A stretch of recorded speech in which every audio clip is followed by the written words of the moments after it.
Video kali ini saya akan mereview pupuk NPK Pak Tani dari Rusia ya, yang mana di kemasannya sudah ada keterangannya, ada tambahan nitrat 7%, boron, zinc, koper, mangan.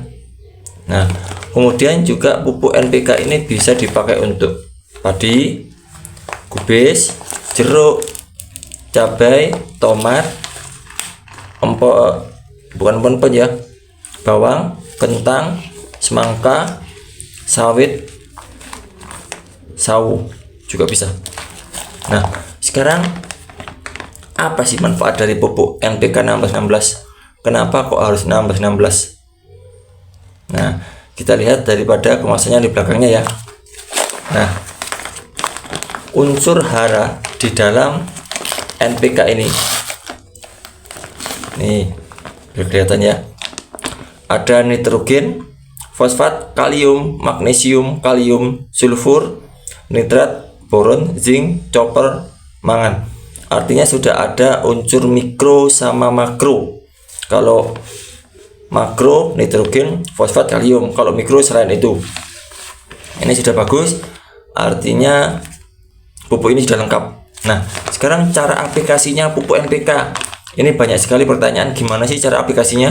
Nah, aplikasi pupuk dengan cara ditanam, disebarkan di permukaan tanah, atau dengan cara dilarutkan ke dalam air terlebih dahulu, lalu disiram ke tanaman. Jadi bisa lewat ditimbun di tanah, bisa lewat di permukaan tanah, ataupun dikocor, dilarutkan di air dulu. Ini untuk aplikasinya. Masalah dosisnya butuh berapa? Nah, kita lihat dulu di keunggulannya NPK dulu. Nah, NPK ini memiliki kandungan unsur nitrogen, fosfor, dan kalium, dilengkapi magnesium dan koper, Cu, ECA ini ya, besi. Nah, ini seimbang, artinya unsur makro sama mikro seimbang. Kemudian mengandung nitrat 7% sehingga dapat diserap tanaman, sehingga tanaman cepat pertumbuhannya. Kemudian sangat mudah larut dalam air sehingga bisa diaplikasikan sebagai pupuk dasar maupun pupuk susulan, terutama dengan cara dikocor atau disiram. Kemudian unsur hara NPK mudah diserap oleh tanaman sehingga memacu pertumbuhan tanaman pada masa vegetatif. Ingat, vegetatif. Unsur hara tersebut juga memaksimalkan pertumbuhan generatif sesuai dengan kebutuhan tanaman pada fase pembungaan maupun pembuahan pada pengisian buah. Jadi pupuk NPK 1616 ini bisa diberikan di fase vegetatif. Fase vegetatif itu artinya fase pertumbuhan, pemanjangan, pembesaran. Kemudian fase generatif ini mulai dari bunga, kemudian pentil, kemudian buah. Itu bisa diaplikasikan sesuai dengan semua fase. Untuk dosisnya per tanaman berapa? Sabar dulu ya.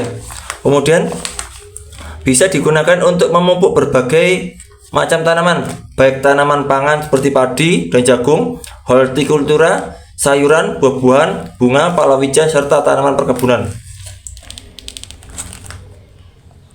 Sangat-sangat bagus teman-teman. Hanya satu produk sudah bisa diberikan ke berbagai jenis tanaman. Nah, sekarang aturannya gimana?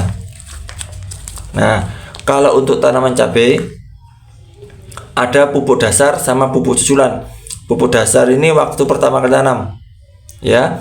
Cabai 25 gram per pohon, semangka 25 gram per pohon, tomat 25 gram per pohon, kubis 15 gram, sawit 150 kg per hektar, kacang panjang 250 kg per hektar, kentang 500 kg per hektar, bawang merah 300 kg per hektar, kelapa sawit 1,5 kg, kelapa sawit TM 2 kg. Kemudian untuk pupuk susulan pada semua jenis tanaman. Ingat, semua jenis tanaman. Untuk fase vegetatif ini diberikan 5 sendok makan NPK 1616 dan 2 sendok makan Ultra Drop. Artinya harus ada tambahan pupuk yang lain di masa vegetatif, namanya Ultra Drop ini ya. Kemudian untuk fase generatif 5 sendok juga, kemudian ditambah 2 sendok makan MKP. Nah, jadi sudah jelas ya kebutuhannya untuk NPK 1616 semua jenis tanaman. Kalau di fase generatif itu 5 sendok makan ditambah 2 sendok MKP. Kemudian untuk fase vegetatif ini 5 sendok NPK, sendok makan loh ya, bukan sendok pasir. 5 sendok makan plus Ultra Drop. Nanti saya review kenapa kok ditambah MKP 1616 ini kok ditambah Ultra Drop, apa memang kandungannya. Nah, jangan lupa share ke teman-teman yang lain ya, biar tahu gimana sih dosis daripada pupuk NPK 1616 dari Pak Tani ini. Saya biasanya memupuk menggunakan pupuk ini, yaitu NPK 1616 bisa dari Merauke dengan takaran cukup 1 sendok saja. Nah, ini saya larutkan atau kalau daerah saya itu namanya dikocor. Nah, sangat sedikit. Kemudian setelah dimasukkan ke dalam air, nah, bentar ya, saya aduk biar cepat larut dan cepat selesai.